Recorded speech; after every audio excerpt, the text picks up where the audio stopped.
So hi, we are from the Global Equality Collective, which is a new startup disrupting the diversity, equality and inclusion space by giving you all the data, information and education you need to break your own new ground in D&I without the need for expensive consultancy. So I'm Kat Wildman. Hey everyone, my name is Leon Walker. Good morning. As Kat said, we really want this session to be interactive, so get typing in the chat. Frankly, the topic that we're talking about is so big that two voices are just not enough. So today we're going to focus on just one aspect of what we do at the GEC, and that's inclusion.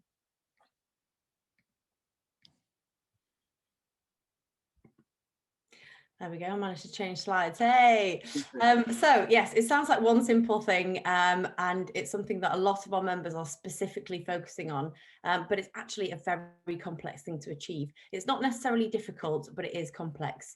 So inclusion is a feeling, it can't be forced, and when our members come to us, they often think that inclusion is really difficult to measure, but at the GEC, we've cracked that part. It's actually pretty easy.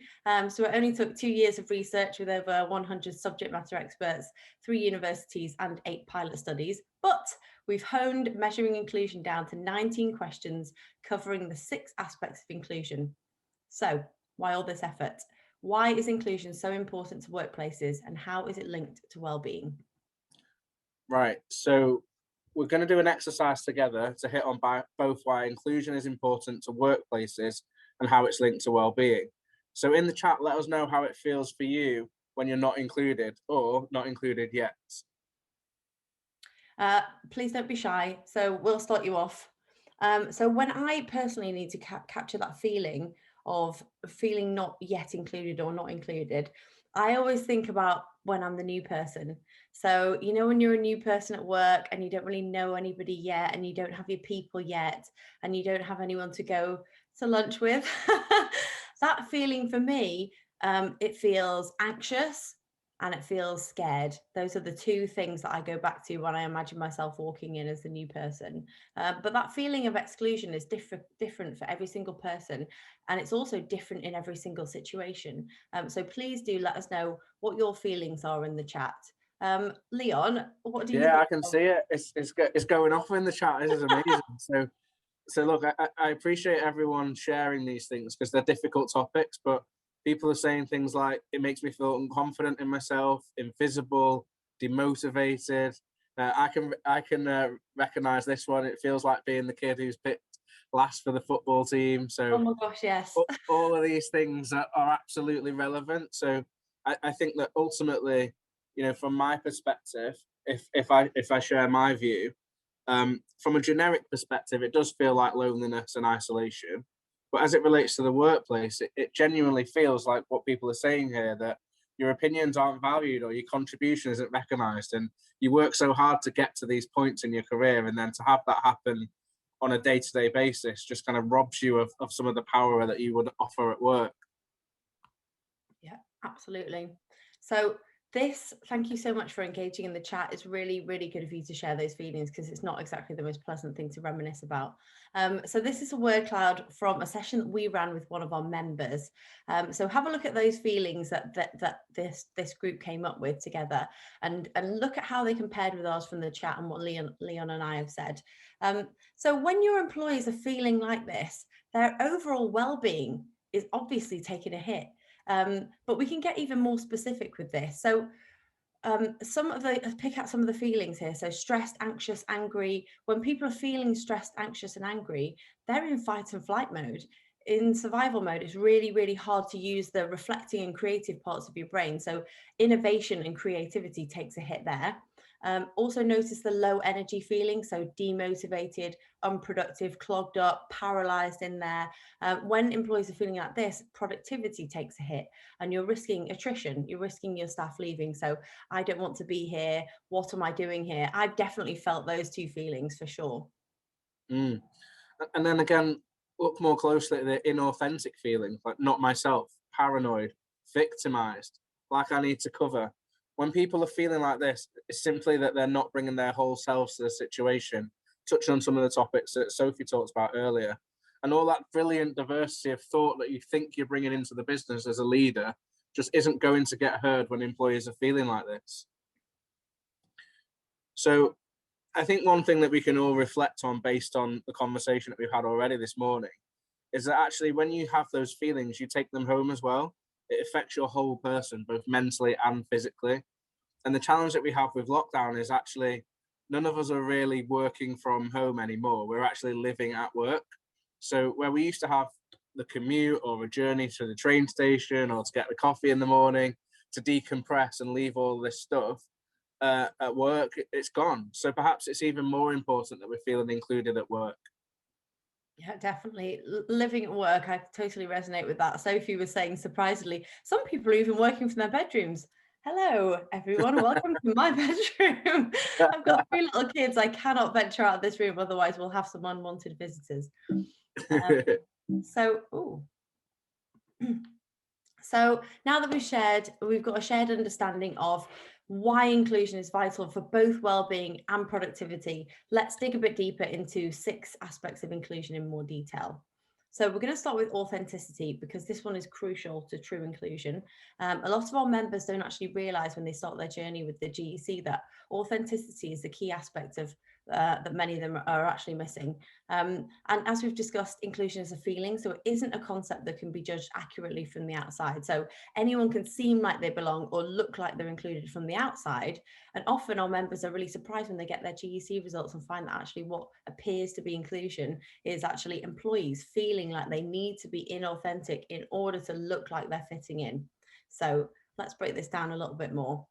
So authenticity means living your life according to your own values and goals. So for GEC members who get really great scores on authenticity questions, this can mean that the goals and values of the organization meet or match the personal goals of their employees. Yeah, so it's also often described as bringing your whole self to work. We hear that phrase a lot.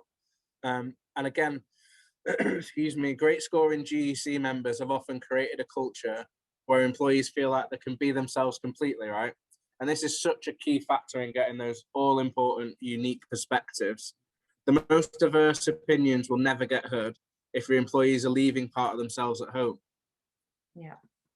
And authenticity on that point is also about not having to cover parts of yourself in order to fit in. So for GEC members with low authenticity scores, there's obviously a risk that employees are wasting that precious energy in trying to fit in and not let their cover slip. And this is obviously energy that could be dedicated to coming up with new ideas, innovating and productivity. Right. So this is quite a topical one. And I think most people this will resonate with based on what they've seen in the media. So let us know in the chat, how do you know when you were being authentic at work?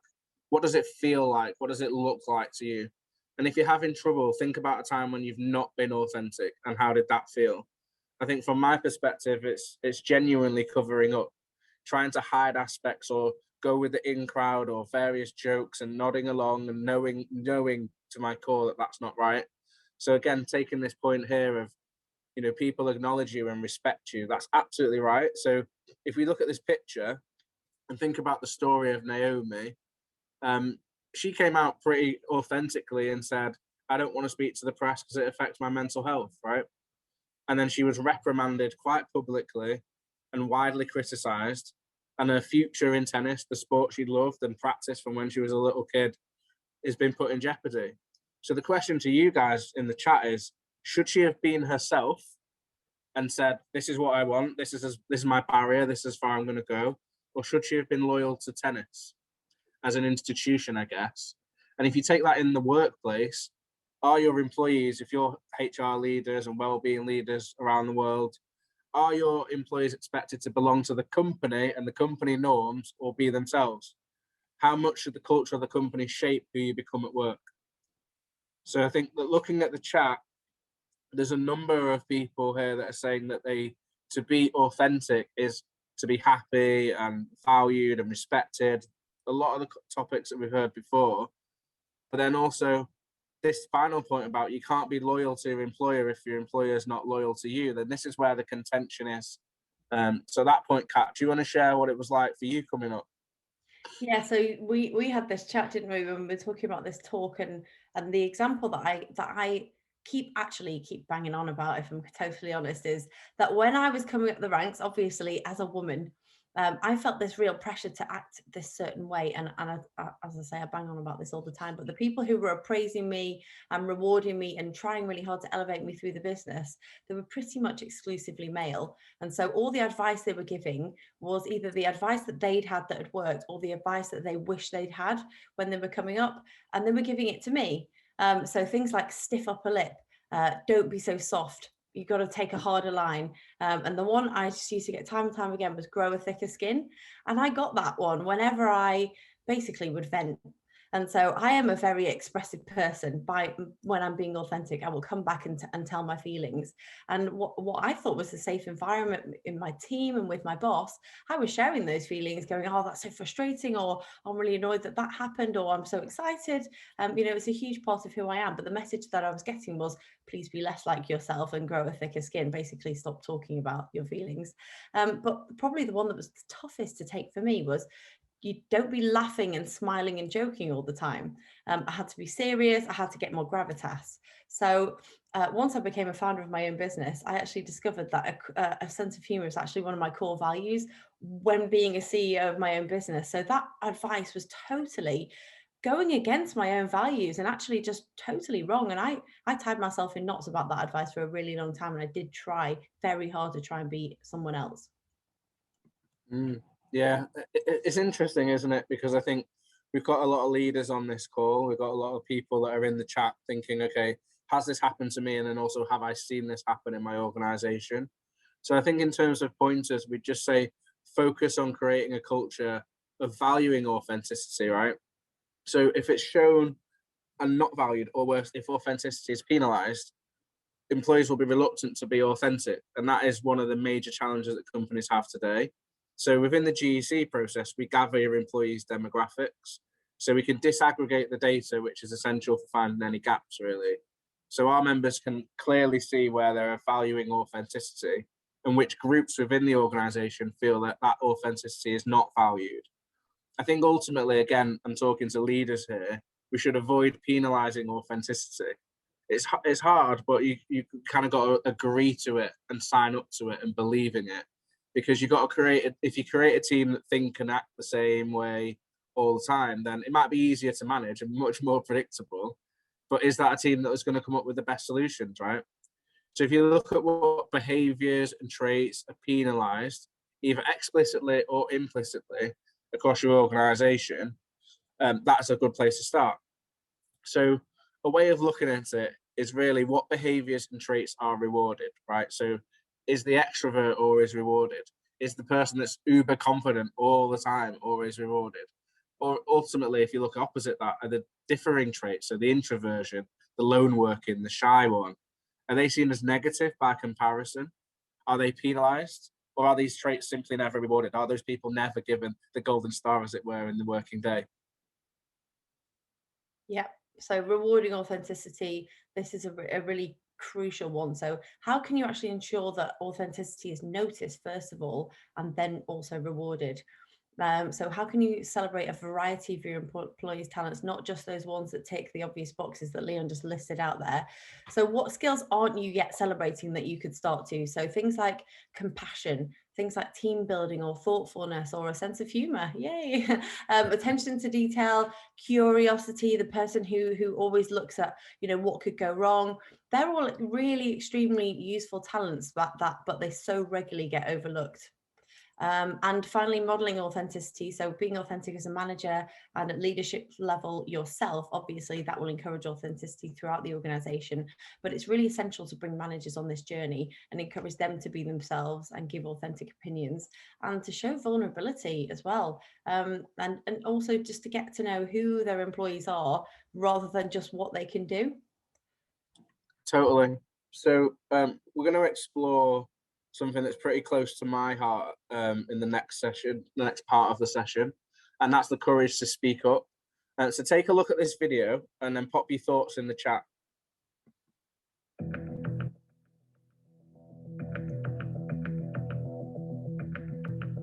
Every time I have been told as a woman of colour to go home, to go back to where I came from, that was embedded in racism. Now, I'm not accusing anyone of anything here, but there is, what certain phrases mean.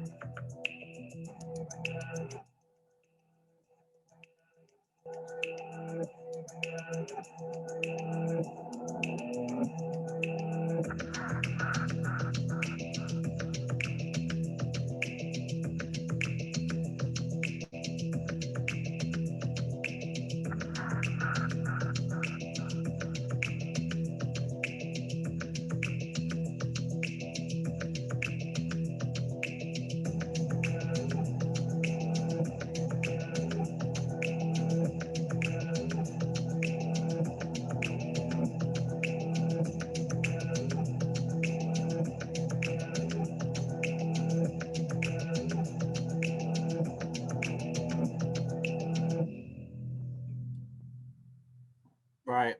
So I think closely linked to authenticity is the courage to speak up. And that's an essential part of inclusion that we can measure. So for anyone here, if you can find the raise the hand button in Zoom, let's do a show of hands. Who here is working at an organization that is actively trying to hire more diversity? Yeah, 3, 4, 5, 6, 7, it's all going off. And that's right? But I think this is the reason that we need to measure psychological safety and the courage to speak out, not only in different situations, boardroom, meeting, client meeting, lunches, dinners, but also about different things. So I can tell you from experience that because there's absolutely no point hiring for diversity if your scores here are low on psychological safety. Those diverse perspectives, those opinions and ideas will simply never be heard. They will never be as brave as you guys and come to these sessions or put their hand up or get involved in the chat if they don't feel in their safe place to do that. Yeah, exactly. So courage to speak up. This again is another really complex one. So it has to do with authenticity, but it's also to do with balancing that authenticity with confidence and risk. So risk is the important factor here. So Leon, do you remember that talk I went to of yours where Leon's not backwards in coming forwards, as you can probably tell. But I mentioned afterwards about why was the whole group being so safe. I was expecting it to be a bit punchy and a bit more challenging. So Leon went on a panel about a really meaty and emotive topic. I don't know if you want to talk about that now, Leon. Yeah, so we were talking about the impact of George Floyd on business and what businesses have done over the last 12 months and how far improvements have been made to ensure that their BAME populations felt included and that they could thrive in the environment that they operated in. And to be honest, I'm a leader in my industry and I talk very openly about these topics, but I think that as a whole, we were all being safe. Sometimes when you're the only person talking about a topic, it can feel career limiting.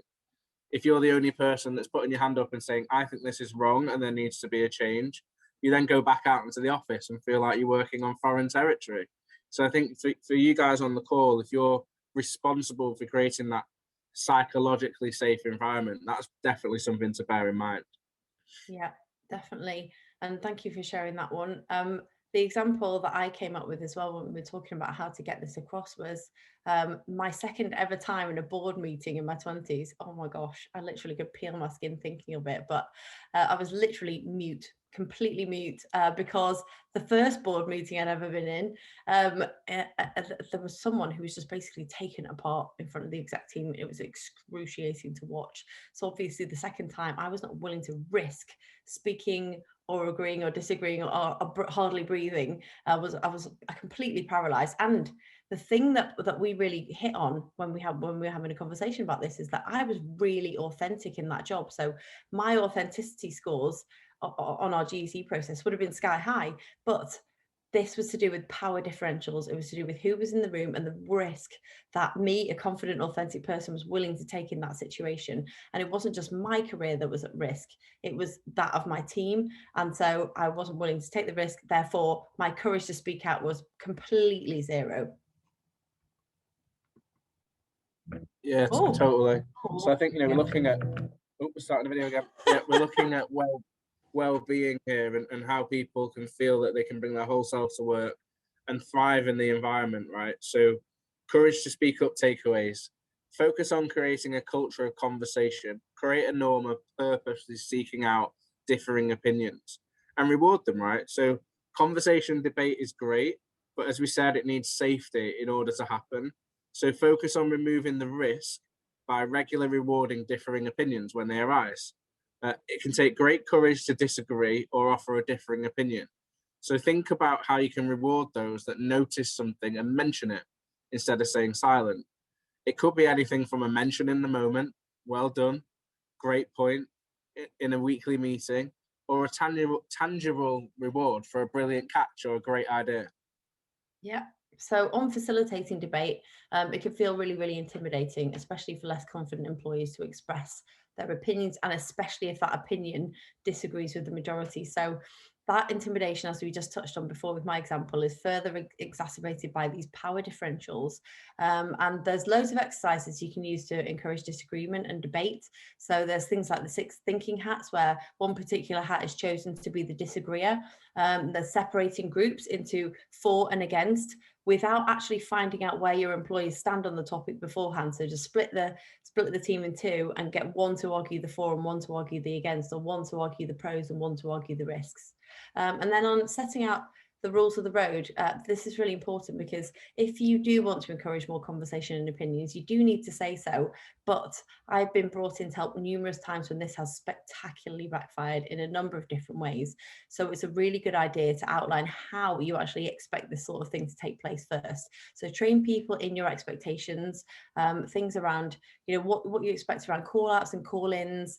Train them in the art of great mutually respectful conversations and how to debate, and then train them in where you stand on cancel culture and all topics like that.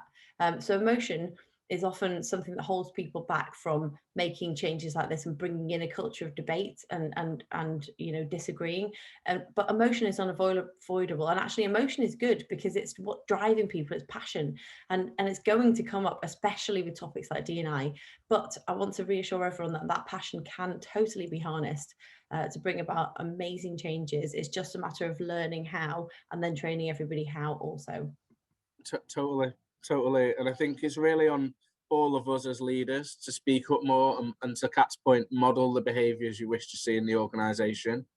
In the beginning, especially if this is a cultural change, it can be good to directly set up some situations in which you, as a leader, can take the lead and offer your own opinions, disagree, voice concerns. It needn't be off the cuff or placing yourself or others at risk. It can be planned, but as long as it's authentic. Yeah. So aspect 3, feeling valued, the warm and fuzzies. So there are a couple of aspects to this that we measure at the GEC. So we get our organisations firstly to think about what people are currently made to feel valued for at the organisation. So oftentimes it's the superstars, the target smashers, the stage standers, the sales closers, but actually what about everyone else? Are they still made to feel valued? So at first this may look like a totally lame picture to put on a slide, but it's actually from my 5-year-old school teacher. And look at the things that they're teaching kids to value in each other at school. I love this. Generous, thoughtful, caring, helpful, kind, friendly. And actually, how many of these traits do we openly show that we value at others on a day-to-day work at corporate level? I mean, these traits and behaviours are the glue that holds teams together, right? And that's what enables your superstars to shine. And I think the point we're making is those superstars are everywhere across your organisation, and they present differently. So if you create an environment where they can shine, then that's more likely you're going to see more people of different types across your organisation doing the things they're best at. So often those superstars, they're often also the people that people ask for and expect. Sorry, the people that ask for and expect no recognition for the work they're doing, right? So if they're naturally shyer and they're not jumping up on stage as Kat and I were, these are often the most inclusive people naturally. So find a way to get them in the game, but make sure that when they do come to the table that they feel valued. Yep. So closely linked to feeling valued is the 4th aspect that we measure. So recognition and reward. So we ask our members to think about how they recognise and reward that value that their employees bring. So it doesn't have to be a grand gesture. And in fact, that's actually sometimes completely the wrong approach. So in the chat, please let us know what things make you feel recognised and rewarded and how that feels. So what things, it could be a small thing, it could be a big thing, but how do you feel when you have been recognised, and what things make you feel recognised and rewarded for that behaviour? Whatever it is, it could be a huge target smash, it could be standing on stage, but it could just be you're a great team builder, you hold the team, so you keep the wheels on, you're the glue that holds everyone's sanity together. So one example. So we're getting some good points here, Kat. Oh. We're getting being trusted, a thank you, a comment, a well done. Yeah, there's quite a lot of things here that people are saying. It's acknowledgement, really. And I think it's the opposite of what we saw in the earlier word cloud, which is not invisible, Yep. that you matter, that your contribution is important, right? Like most people put a lot of effort in to get to this stage in their career, so to just be ignored is feel good Friday. I admire you because I love that. I love that match right at home. Amazing. Amazing. I love that. See, and it's interesting how these are really small things. They seem like a really small thing. So, you know, you're not going to have a big summit in the boardroom where you're like, right, how can we say thank you more? But we probably should. But what people are talking about is, right, we need a recognition and reward system. We need this. We need like a computer program that can give people a virtual pat on the back. It's like, do you actually need that, or do you just need to say it more? So one example that Leon and I talked about when we were prepping this talk was this guy that I worked with once, and he was one of those people where he would go above and beyond. There was no problem, like something broke, he'd be like, absolutely no problem, leave it with me. He's a safe pair of hands. He was a superstar time and time again. So he obviously always used to get nominated for, I can't remember what it was called now, it's like Star of the Week or Employee of the, something like that, Star of the Week. And every single time that he knew he was nominated, he used to go for a walk and miss the whole entire ceremony because he absolutely hated it. And that was the opposite of what he actually needed. It was a terrible reward, and so much so that he would leave the office to avoid it. Oh, totally. And I think that, you know, people are saying here that feeling valued and respected, someone giving you the courage to speak up, or acknowledging your courage involved in speaking up. That a thank you can be good enough, right? You know, thanks for that good point in there, or well done on the presentation. Also recognizing that the person, you could also be trying to make a point and get talked over. If you're the one that goes back in and says, no, that was a really good point, finish it, or actually, I just want to come back to X, Y, or Z's point on this topic. That can also really help someone be more confident in the moment again.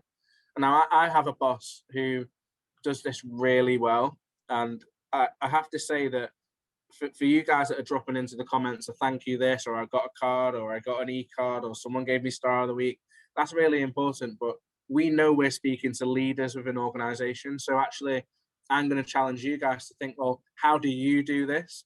Because what my boss does is he will always have my back in a meeting. Even if he feels that I've said something that's close to the line, he'll always back me in the session. And afterwards, he'll say, that was a really great point. Another way to get this across could have been, or that was a fantastic point, and I think I'm glad you said it. But all of those things really help to build my confidence. And as I said, I have people looking at me. So if I'm getting pointers as well, then I think that all helps to a better working organization.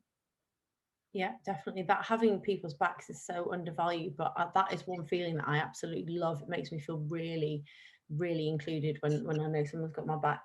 So moving on now to the next aspect, which is social inclusion. So this is actually what most people think inclusion is, but it isn't. It's not even not getting invited to the pub that's a problem, it's the pub.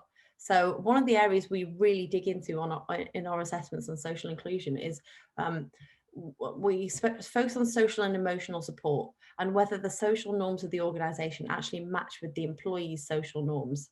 So we dig into this for all different demographics because they're different for, you know, depending on what people's religions, their sex, their race and ethnicity, the parental status. And we rarely think about this. And one thing we get our organizations to focus on is the question of what if the social norms of the organization don't match with how your employees like to socialize?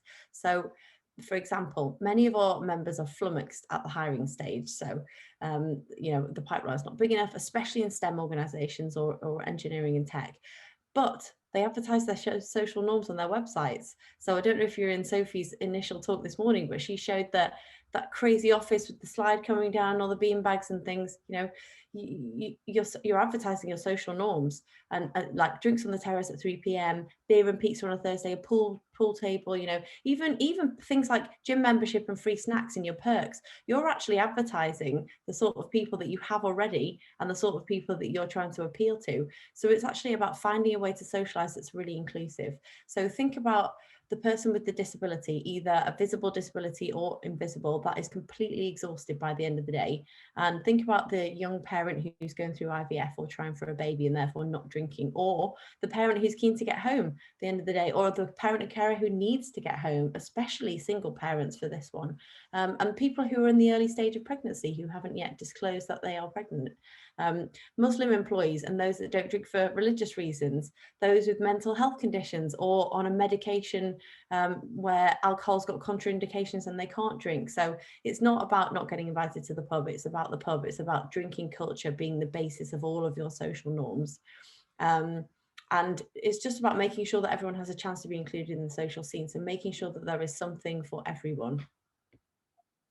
And I think ultimately that's camaraderie, right? And this one's very personal because it's about social and emotional support and crucially trust. So what does camaraderie feel like to you? I think for me, it's finding my people. When you have someone to go to, not necessarily for advice, but for companionship, celebrating the small, tiny wins, venting, rambling over when you want to stretch your legs and sitting on the desk to distract them because you just want to chat. The people that miss you when you're not there and you miss them too. That's what we're talking about here, that warm and fuzzy feeling that Kat put on the slide before. Yeah, camaraderie. For me, camaraderie is the sign that I'm no longer the new girl. So it's when, you know, it's the opposite of that feeling when you're like, oh, who do I have lunch with? I don't know, I'm so obsessed with lunch. I really like someone to have lunch with or someone to sit with in the canteen, or someone, that whole going over thinking I need a break from my desk, I'm going to go over and distract somebody. Who are you going to go over to? It's having that person to go to.